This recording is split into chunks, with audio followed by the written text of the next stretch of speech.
മോഹൻലാലിനെ കാണുമെന്ന് ഭയങ്കര ആവേശമായിരുന്നു. അയ്യോ, എനിക്ക് എത്ര കാലത്ത് മോഹമന് സാധിച്ചേ. മോഹൻലാലിനെ പോലെ ഏതെങ്കിലും ഒരു വ്യക്തിക്ക് അതുപോലെ ചെയ്യാൻ പറ്റുമോ? വേണ്ട, നോക്കിക്കേ, കയ്യിലൊരു ഫോട്ടോ ഇരിപ്പുണ്ട്.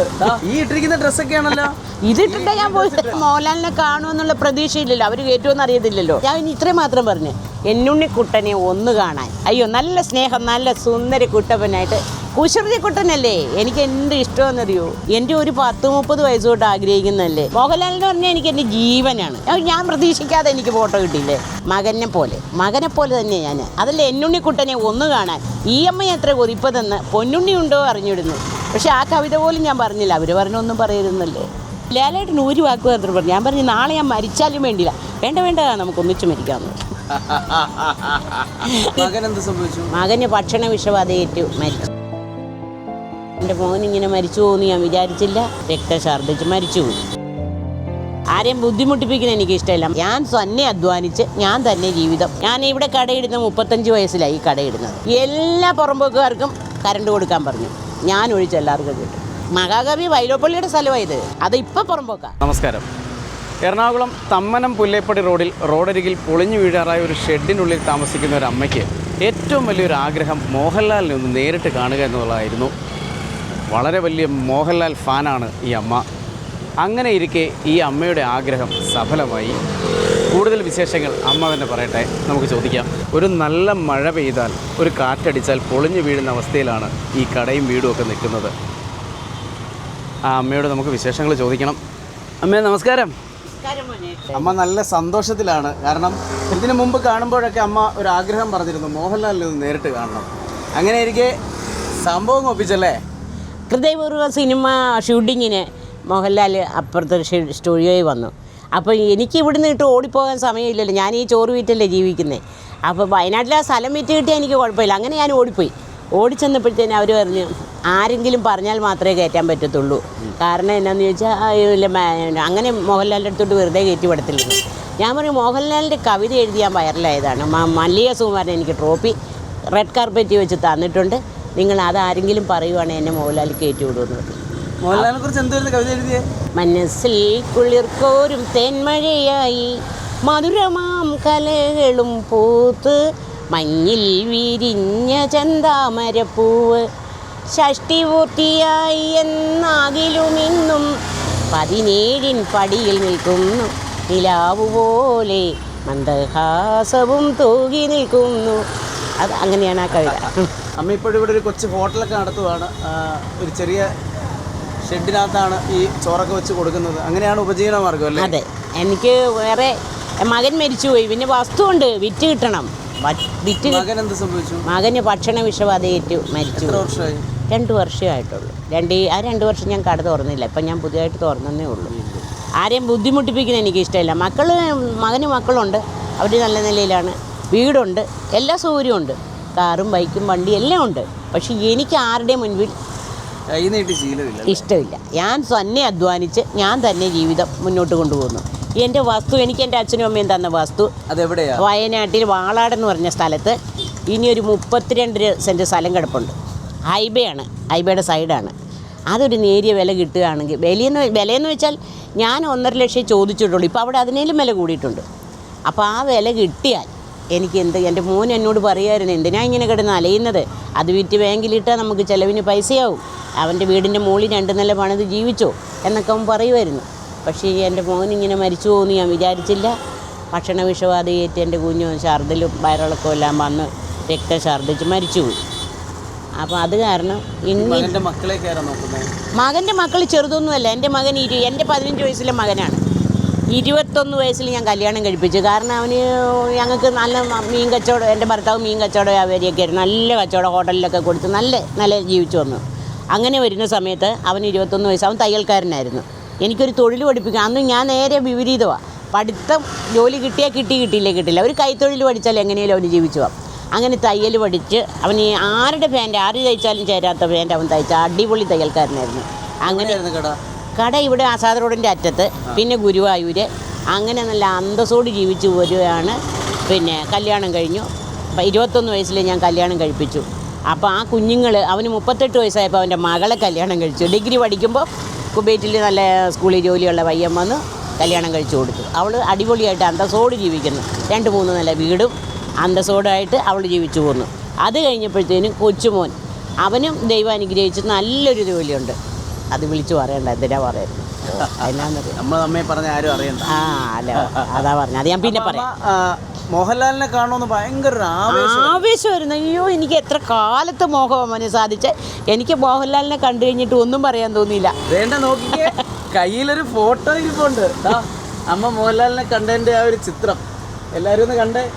അമ്മ നല്ല അടിപൊളിയായിട്ട് ലാലേട്ടനെ കെട്ടിപ്പിടിച്ച് നിൽക്കുന്ന ഒരു ഫോട്ടോ കണ്ടോ? ഈ ഇട്ടിരിക്കുന്ന ഡ്രസ്സൊക്കെയാണല്ലോ. ഇതിട്ടിട്ടാ ഞാൻ പോയത്. ഇവിടുന്ന് ഓടിപ്പോയതാ. കാരണം മോഹൻലാലിനെ കാണുമെന്നുള്ള പ്രതീക്ഷയില്ലല്ലോ, അവർ കയറ്റുമെന്ന് അറിയത്തില്ലല്ലോ. അങ്ങനെ ഞാൻ ചോദിച്ചോ? അവിടെ ചെന്ന് ഞാൻ എനിക്ക് മോഹൻലാലിനെ ഒന്ന് കാണണമെന്ന് പറഞ്ഞു. അങ്ങനെ മോഹൻലാലിനെ കാണണമെന്ന് പറഞ്ഞപ്പോൾ അവർ പറഞ്ഞു, മോഹൻലാലിൻ്റെ ഡ്രൈവർ ഇപ്പോൾ സ്വന്തമാണ്, മോഹൻലാലിൻ്റെ ഒരു സ്വന്തമാണ്, ഡ്രൈവറും മാനേജരും കൂടിയാണ്. അതുകൊണ്ട് ഞാനൊന്ന് പറയട്ടെ, അയാളോട് പറഞ്ഞിട്ടുണ്ട്, ചിലപ്പം കയറ്റും അമ്മേനെന്ന് പറഞ്ഞു. കുറേ ഇങ്ങനെ കവിത എഴുതിയ ആളാണെന്ന് അറിയത്തില്ല. അയ്യോ, പറഞ്ഞില്ല ഞാൻ. കാരണം ഈ കൊണ്ടുപോയവർ പറഞ്ഞ ഒന്നും മിണ്ടാൻ പാടില്ല സ്റ്റുഡിയോയാ. ഞാൻ പിന്നെ എന്തു പറയും, എനിക്ക് പേടി വല്ലതും പറഞ്ഞാലോ എന്ന് ഓർത്തിട്ടേ. മോഹൻലാൽ ഇങ്ങനെ നിൽക്കുന്നുണ്ട്. ഞാൻ ഇനി ഇത്രയും മാത്രം പറഞ്ഞു, എന്നുണ്ണിക്കുട്ടനെ ഒന്ന് കാണാൻ. അപ്പം എന്ന് പറഞ്ഞു മോഹൻലാൽ. കാരണം എന്തേലും ഒന്ന് പറയണ്ടേ. ഇവരൊന്നും വേണ്ടിരുന്നു പറഞ്ഞപ്പോൾ ഞാൻ അങ്ങോട്ട് കയറി കഴിയുമ്പോൾ ആരും വേണ്ടുന്നില്ല. മോഹൻലാൽ അവിടെ നിൽപ്പുണ്ട്. നമുക്ക് ഓടിച്ചൊന്നും വല്ലതും ചെയ്യാം, പിടിക്കാൻ പോലും എനിക്ക് സുന്ദരനായിട്ടിരിക്കുന്നു. അയ്യോ, നല്ല സ്നേഹം, നല്ല സുന്ദര കുട്ടപ്പനായിട്ട്. കുസൃതി കുട്ടനല്ലേ, എനിക്ക് എന്ത് ഇഷ്ടമെന്നറിയോ. പക്ഷേ അതൊന്നും ഞാൻ പ്രകടിപ്പിച്ചില്ല, കാണിച്ചില്ല, ഒന്നും പറഞ്ഞില്ല. മോഹൻലാലിനെ കണ്ടപ്പോൾ ലാലേട്ടനെ അറിയുന്ന, ലാലേട്ടനുമായി ബന്ധമുള്ള ആളുകൾ ഈ വീഡിയോ കാണുന്നെങ്കിൽ തീർച്ചയായിട്ടും ലാലേട്ടനെ ഈ വിവരം അറിയിക്കണം. കാരണം ലാലേട്ടനെ അത്രത്തോളം സ്നേഹിച്ച് ഈ കടയുടെ ഫ്രണ്ടിലൊരു ഫ്ലെക്സ് ഒക്കെ വെച്ചിട്ടുണ്ടായിരുന്നു. ഉണ്ട്. അതിപ്പോ അഴുക്കായി പോയി. എന്നിട്ട് അതവിടെ ഇരിപ്പുണ്ട്. നമ്മൾ ഈ വഴി വരുമ്പോ കാണാമായിരുന്നു ഒരു ഫ്ലെക്സ് ഒക്കെ വെച്ചിട്ട്. അത്രയ്ക്ക് ഇഷ്ടമാണ് ലാലേട്ടന്. ലാലേട്ടന്റെ സ്വന്തമാണെന്നാണ് എല്ലാവരും പറയുന്നത്. ലാലേട്ടനെ കണ്ട എൻ്റെ മകനെ പോലെ. പക്ഷെ ഞാൻ 7 വയസ്സിന് മോഹൻലാലിനേക്കാൾ 7 വയസ്സിന് ഇളയതാ എൻ്റെ മോൻ. എൻ്റെ 15 വയസ്സിലെ മോനാ.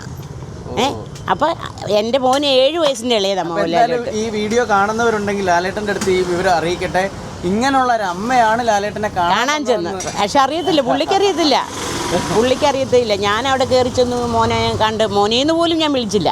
കാരണം എനിക്ക് പേടി. അവിടെ ചെന്ന് നമ്മളവിടെ ഇത് അഭിനയിക്കുന്ന സമയമല്ലേ, സ്റ്റുഡിയോയിലല്ലേ, ഒരുപാട് ജനങ്ങളുണ്ട്. എന്താ പറയണ്ടേ, എന്താ ചെയ്യേണ്ടതെന്നൊന്ന് കണ്ടു കഴിഞ്ഞപ്പോൾ നമുക്ക് ആകെ സമാധാനം ഇല്ലാതായിപ്പോയി. പിന്നെ കണ്ടല്ലോ. അപ്പം ഞാൻ ഒരുപാട് എത്ര വർഷത്തെ ആഗ്രഹമാണ് സാധിച്ചത്. എൻ്റെ ഒരു 10-30 വയസ്സ് തൊട്ട് ആഗ്രഹിക്കുന്നതല്ലേ. എല്ലാ പടങ്ങളും മോഹൻലാലിൻ്റെ കാണും. ഇപ്പോഴും വീട്ടിൽ പിന്നെ ഞങ്ങൾ എല്ലാ പടവും പോയി കാണും. ഇപ്പം ഇതുവരെ എന്താണ് മറ്റേ ഇപ്പം വന്ന് പോയില്ലേ പറഞ്ഞാൽ തുടരും കണ്ടു. അതല്ല, അതിന് മുന്നേ ഉള്ള ദൃശ്യം കണ്ടു, തുടരും കണ്ടു. പിന്നെ ഒരു പാർട്ടിയുടെ ഇതൊക്കെ ആയിട്ടുള്ളതല്ലേ, പന്ന വേഷമൊക്കെ ഇട്ട് അഭിനയിക്കുന്നത്. ഈ ഇടയ്ക്ക് കഴിഞ്ഞു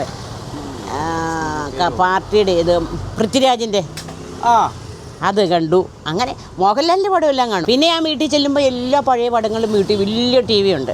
56 ഇഞ്ചിൻ്റെ TV വീട്ടിലുണ്ട്. എൻ്റെ കൊച്ചുവൻ, അവന് നല്ല ജോലിയുണ്ട്. അപ്പോൾ ആ വീട്ടിൽ ആ TV-യിൽ അവൻ പഴയ പടങ്ങളെല്ലാം മോഹൻലാലിൻ്റെ എനിക്ക് ഇട്ട് തരും ഓരോ പ്രാവശ്യം. രാജാവിൻ്റെ മകൻ, ഇപ്പോൾ ഈ കഴിഞ്ഞ പ്രാവശ്യം 5 പടം മോഹൻലാലിൻ്റെ പടം എല്ലാം മിക്കതും കണ്ടിരിക്കും. അത്ര സ്നേഹമാണ് എനിക്ക് മോഹൻലാലിന് പറഞ്ഞാൽ. എനിക്ക് എൻ്റെ ജീവനാണ്. കാരണം അത്ര സ്നേഹമാണ്. എൻ്റെ മകനെ പോലെ തന്നെ ഞാൻ. അതല്ല എന്നുണ്ണിക്കുട്ടനെ ഒന്ന് കാണാൻ. ഈ അമ്മ എത്ര കൊതിപ്പതെന്ന് പൊന്നുണ്ണി ഉണ്ടോ അറിഞ്ഞിടുന്നു. പക്ഷെ ആ കവിത പോലും ഞാൻ പറഞ്ഞില്ല. അവർ പറഞ്ഞൊന്നും പറയരുന്നല്ലേ.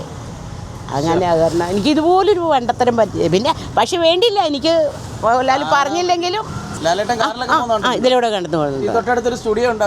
ആ സ്റ്റുഡിയോയിലേക്ക് പോകുന്നത് കണ്ടിട്ടുണ്ട്. ലാലേട്ടനെ അടുത്ത് നിന്ന് കാണാനും ഒന്ന് തൊട്ട് നിൽക്കാനും കഴിഞ്ഞു. ഞാൻ പ്രതീക്ഷിക്കാതെ എനിക്ക് ഫോട്ടോ കിട്ടിയില്ലേ. ഞാൻ പ്രതീക്ഷിച്ചിട്ടില്ലല്ലോ. മോഹൻലാലിൻ്റെ അടുത്ത് നിന്ന് അവരെടുത്തു വന്നു. പക്ഷേ എടുത്തവരുടെ പേരൊന്നും എനിക്കറിയത്തില്ല. എങ്കിലും മോഹൻലാൽ പറഞ്ഞു കൈ താത്തിയിടുന്നു പറഞ്ഞു. ഞാൻ ഇങ്ങനെ കൈ വീഴ്ച കൈ താത്തിയിട്ടു. അത് കഴിഞ്ഞപ്പോൾ ഈ ഫോട്ടോ ഉണ്ട്. കുസൃതി കുട്ടനല്ലേ. എനിക്ക് എന്ത് ഇഷ്ടമായിരുന്നോ. എനിക്ക് പിന്നെ ഒന്നും മിണ്ടാൻ പറ്റിയില്ലെങ്കിലും എനിക്ക് ഫോട്ടോ കിട്ടിയല്ലോ. അതെല്ലാവരെയും കാണിച്ചു കൊടുത്തു. എല്ലാവരും പറഞ്ഞു നല്ലതായി, നന്നായിരുന്നു. ആഗ്രഹിച്ച് നേടി. അതാണ് നമ്മൾ പറഞ്ഞു കേട്ടിട്ടില്ലേ, എത്രത്തോളം മനസ്സിൽ ആഗ്രഹിക്കുന്നു അത് നടക്കും, നടത്തി തരും. എത്ര വർഷമായിട്ടുള്ള ഞാൻ ഇവിടെ കടയിടുന്നത് 35 വയസ്സിലായി കടയിടുന്നത്. ഇത്രയും വർഷവും ഞാൻ ആഗ്രഹിച്ചില്ല എനിക്ക് മോഹൻലാലിനെ കാണണം. എല്ലാ ചാനലിനോടും പറയും എനിക്ക് കാണണമെന്ന്. സീമനെ അത് കഴിഞ്ഞ് മല്ലിക സുകുമാരനോട് റെഡ് കാർപ്പറ്റ് വെച്ച് ഞാൻ പറഞ്ഞു എനിക്കൊന്ന് കാണണമെന്ന്. അപ്പോഴും മല്ലിക സുകുമാരൻ എൻ്റെ അടുത്ത് പറഞ്ഞു എന്നാന്നറിയോ, മോഹൻലാൽ അങ്ങനെയുള്ള ഒരാളല്ല, അവൻ അറിയുന്നില്ല, അറിഞ്ഞു കഴിഞ്ഞാൽ വിളിക്കും, ഞാൻ പറയാം എന്നൊക്കെ പറഞ്ഞ് ഗ്യാരണ്ടിയൊക്കെ പറഞ്ഞു പോയത്. പക്ഷേ ഇല്ല, ഞാൻ വിളിച്ചിട്ടില്ല, നമ്പർ മേടിച്ചില്ല അന്ന്, വെറുതെ നമ്മൾ അത് കാരണം ഞാൻ വിളിച്ചില്ല. ഒത്തിരി കവിത 25 പ്രസിദ്ധീകരിച്ചു. കഥ എഴുതി കഥ പറഞ്ഞു കേൾപ്പിച്ചു, പ്രസിദ്ധീകരിച്ചു. 300-400ഓളം കവിതകൾ എഴുതിയതുണ്ട്. അതുകൂടാതെ ഉണ്ട് പിന്നെ ഇത് കഥ എഴുതി, കഥ പറഞ്ഞു കേൾപ്പിച്ചു. അപ്പം കഥ എഴുതാൻ പറഞ്ഞു, കഥ എഴുതി കഴിഞ്ഞപ്പോൾ അത് തിരക്കഥയാക്കാൻ പറഞ്ഞു, അത് തിരക്കഥയാക്കി. ആ തിരക്കഥ ഞാൻ കൊടുത്ത ആൾ തിരിച്ചിവിടെ കൊടുത്തിട്ട് ഒരു ബുക്കിനകത്താക്കി കൊടുക്കാൻ പറഞ്ഞു. അത് പകുതിയിലേറെ ഇവിടെ എഴുതിയെടുത്ത്, ഇവിടെ വേണേൽ കാണിച്ചു തരാം. അത് മിക്കവാറും സിനിമ വരും.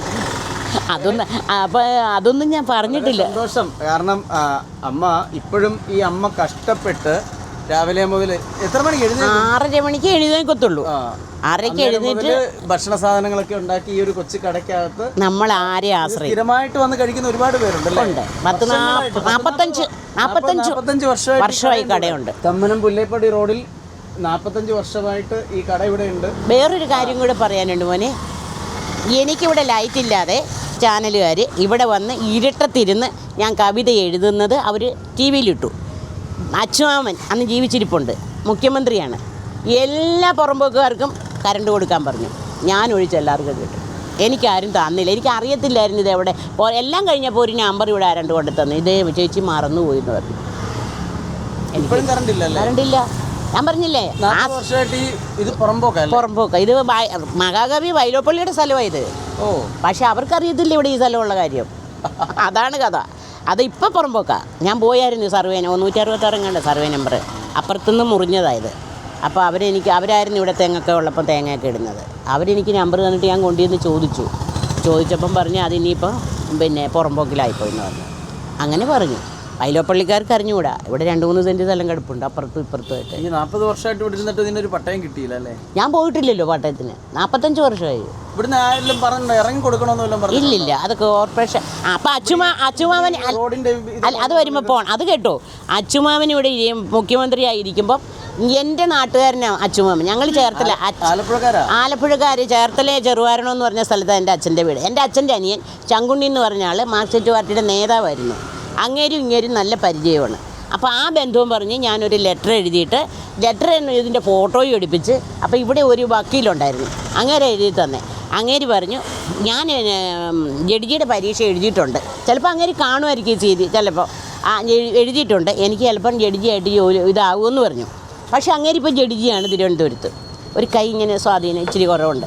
ആ മനുഷ്യൻ എനിക്ക് ലെറ്റർ ഇട്ടിട്ട് 10 ദിവസത്തേക്കകം വില്ലേജിൽ നിന്ന് ആൾ വന്ന് ഇത് അളന്ന് 1.5 സെൻറ്റ് ഉണ്ടെന്നും ഇവിടുന്ന് നിങ്ങൾ പോകുമ്പോൾ ഇത് വികസന ഏരിയ, ഇവിടുന്ന് തരാൻ പറ്റത്തില്ല, പോകുമ്പോൾ തരുമെന്നും പറഞ്ഞു. പക്ഷേ ഇനിയിപ്പോൾ എനിക്ക് തരത്തില്ല. ഇപ്പം എൻ്റെ പേര് എൻ്റെ അമ്മ ഇച്ചിരി സ്ഥലം തന്നിട്ടുണ്ട്, ഞാൻ പറഞ്ഞില്ലേ. സ്വന്തമായിട്ട് സ്ഥലമുള്ളവർക്ക് ഇപ്പം കിട്ടത്തില്ല. അപ്പോൾ അതുകൊണ്ട് അമ്മ ഇവിടെ തന്നെ ഹോട്ടൽ നടത്തി തന്നെ മുന്നോട്ട് പോകാൻ തീരുമാനിച്ചു. മരിക്കും വരെ ജീവിക്കണ്ടേ, അതിൻ്റെ സ്ഥലം വിറ്റ് കിട്ടുവാണെങ്കിൽ ഞാൻ രക്ഷപ്പെട്ടു. അമ്മ അതൊരു ആവശ്യം കൂടെ പറയണം. വയനാട്ടിൽ വാളാടെന്ന് പറഞ്ഞ സ്ഥലത്ത്, വയനാട്ടിൽ മാനന്തവാടിയിൽ നിന്ന് 30 രൂപ പോയിന്റ് ബസ്സിന് വാളാടെന്ന് പറഞ്ഞൊരു സ്ഥലമുണ്ട്. അപ്പോൾ അത് നടക്കട്ടെ. അത് വേറൊരു കാര്യമുണ്ട്, ഈ എന്താണ് ഒരു സഹായം കിട്ടിയ കൈ നീട്ടി എനിക്കൊരു 100 രൂപ തരിക എന്നല്ല പറയുന്നത്. അമ്മയുടെ പേരിൽ സ്വന്തം പേരിലുള്ള ഒരു വസ്തു കിടക്കുന്നു, അതൊന്ന് വിറ്റ് കിട്ടിയാൽ ഈ സാഹചര്യങ്ങൾ മുഴുവൻ, ഈ കഷ്ടപ്പാടും ദുരിതങ്ങളും മാറും. അമ്മയ്ക്ക് സന്തോഷമായിട്ട് ഇനിയുള്ള കാലം ജീവിക്കാനുള്ള വക അതിൽ കിട്ടും. അപ്പോൾ ഇത് കാണുന്ന ആരെങ്കിലും ഒരു സഹായം ചെയ്താൽ മതി. വേറെ ഒന്നും അവരുടെ ഒരു കയ്യിൽ നിന്ന് ആരും ഒന്നും സഹായിക്കേണ്ട. എൻ്റെ ഈ വസ്തു എന്ന് ആരെങ്കിലും എടുത്തിട്ട് ആ പൈസ കിട്ടിയാൽ എന്തെങ്കിലും ബാങ്കിൽ കൊണ്ടിട്ടാൽ എൻ്റെ ഞാനിപ്പോൾ ഇത്രയും പ്രായമായില്ലേ, എനിക്ക് അന്നേപ്പത്തിനുള്ളൊരു വഴി കിട്ടും. എൻ്റെ മകൻ മരിച്ചുപോയി, പിന്നെ പോയിട്ട് മറ്റുള്ളവരെ ആരെയും ബുദ്ധിമുട്ടിപ്പിക്കാതെ എനിക്ക് ജീവിക്കണം. ആ ഒരു ഇതിന് വേണ്ടി മാത്രമാണ്. എനിക്ക് 32 സെൻറ്റ് സ്ഥലം അവിടെ ഉണ്ട്. അത് 10 സെൻറ്റ് എൻ്റെ കൊച്ചുമോക്കാൻ ഇഷ്ടദാനം കൊടുത്തതാണ്. പക്ഷേ അത് അവരുടെ പേരിലും ബാക്കി 22 സെൻറ്റ് എൻ്റെ പേരിലും ഉണ്ട്. വയനാട്ടിലെ മലയോര ഹൈവേ വന്നിട്ടുണ്ട്, നമ്മുടെ കാസർഗോഡ് നിന്ന് കണ്ണൂരിലേക്ക് മറ്റേ പെട്ടെന്ന് ബസ്സിന് പോകാനായിട്ട്. പിന്നെ ഹൈവേ ആണ്, അതിൻ്റെ സൈഡിലാണ്. അതിൽ 2ാം പ്ലോട്ടാണ്.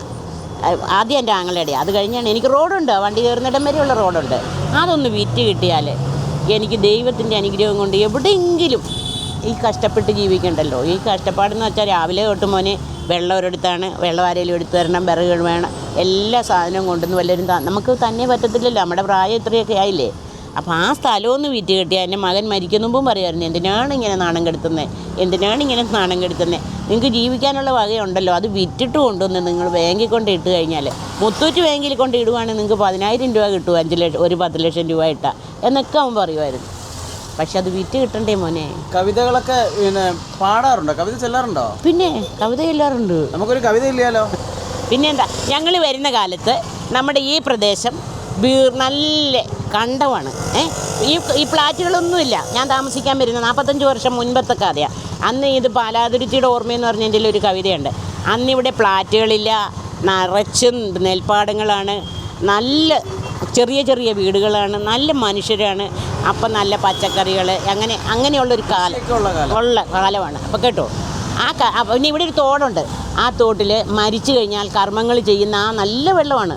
മീനൊക്കെ ഓടിക്കളിക്കുന്ന കാണാം. അത്ര നല്ല ചരക്ക് കൊണ്ട് ഇത് വഞ്ചി വരും. അന്ന് വണ്ടി വാഹനമൊന്നും ഇങ്ങനെ ഇല്ലല്ലോ. അങ്ങനെ വരുന്നൊരു കാലഘട്ടത്തിലാണ് ഞാനിവിടെ താമസിക്കുന്നത്. എൻ്റെ മുമ്പിലാണ് ഇവിടെയൊക്കെ വളർന്നു വരുന്നത്. അപ്പോൾ അന്ന് ഞാൻ ആ പാലാതുരുത്തിയുടെ ഓർമ്മയെന്ന് പറഞ്ഞൊരു കവിത എഴുതിയിട്ടുണ്ട്. പറയട്ടെ ഇത്. നിറഞ്ഞ പാടങ്ങൾ നികന്നുപോയി മെല്ലെ, നിറുകയിൽ നല്ല സൗധങ്ങൾ വന്നു, നിരനിരയായി നിറഞ്ഞു നിൽക്കുന്നു, തെളിഞ്ഞൊരാ പുഴ നിറയെ മാലിന്യം വഹിച്ചും കൊണ്ടങ്ങു കരഞ്ഞൊഴുകുന്നു. എൻ പിതാമകൻ മഹാകവിയൊത്തു വസിച്ചൊരു ദേശം സ്മരണയിലങ്ങു നിറഞ്ഞു നിൽക്കുന്നു. പാലാതുരുത്തിതൻ പവിത്രമാം ഗംഗ പുണ്യതീർത്ഥവുമായി നിറഞ്ഞൊഴുകുന്നു. പിതൃതർപ്പണങ്ങളും ബലിച്ചോറുമായി നിറയെ ആളുകൾ നിറഞ്ഞൊരു ദേശം. പുലർകാലെ മുങ്ങി കുളിച്ചു തോർത്തുമ്പോൾ കുളിരേകും കൊച്ചരുവിതന്മാറിൽ ചരക്കുമായി തുഴഞ്ഞകേലും തോണികൾ. കണ്ണാടി തോൽക്കുമാ ജലാശയത്തിലും നിറയെ മീനുകൾ ഓടിക്കളിപ്പതും. തീർത്ഥസ്നാനവും കഴിഞ്ഞു പോന്നോർക്ക് പുഷ്പാർച്ചന ചെയ്യും പൂത്തു നിൽക്കുമാ പൊന്നിലഞ്ഞിയും. മലർവാടിയൊക്കെ ചിരി തൂകി നിൽപ്പു പകലോനെയിങ്ങു വരവേൽക്കുവാനായി.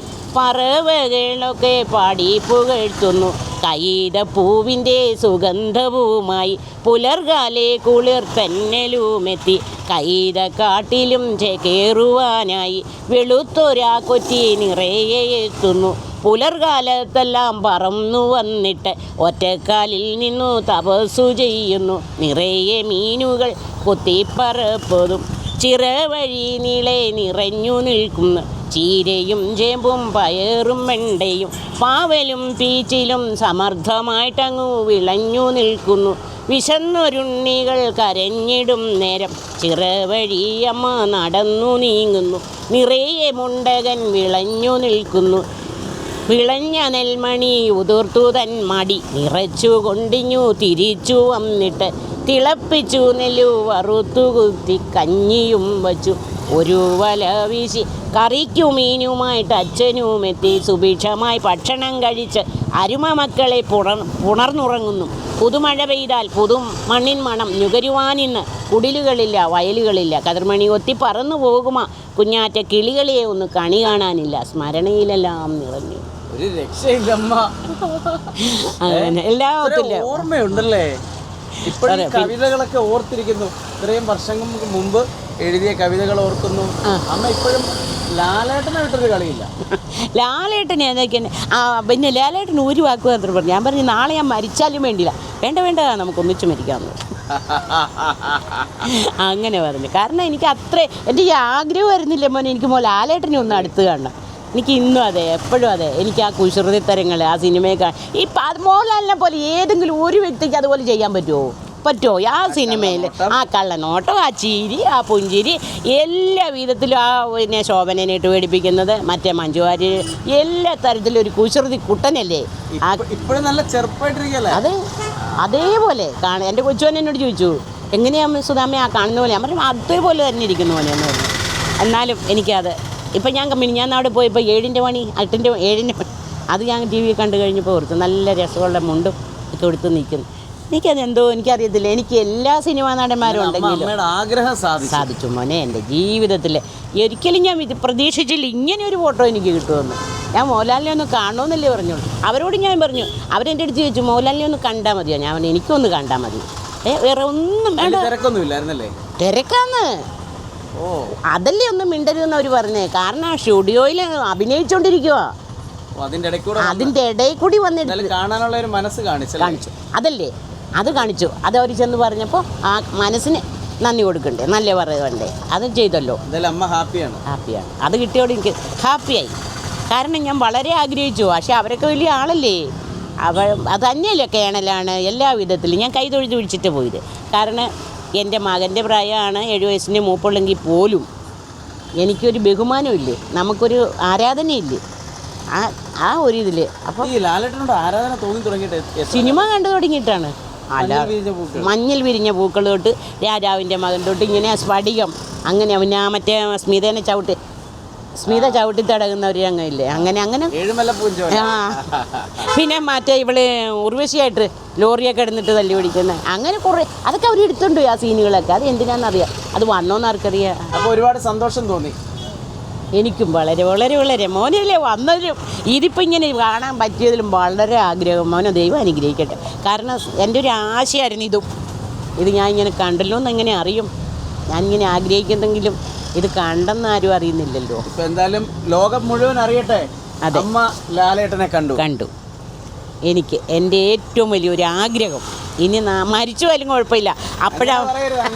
ഇനിയും ഒരുപാട് കാലം ആയുരാരോഗ്യത്തോടെ ഇരിക്കട്ടെ. ഒരുപാട് പേർക്ക് അന്നം കൊടുത്ത കൈകളാണ്, ഇപ്പോഴും ഭക്ഷണം കൊടുക്കുന്നുണ്ട്. എൻ്റെ സ്ഥലം ഒരുപാട് ആരോഗ്യത്തോടെ മുന്നോട്ട് പോകാൻ ഈശ്വരനിടയാക്കട്ടെ.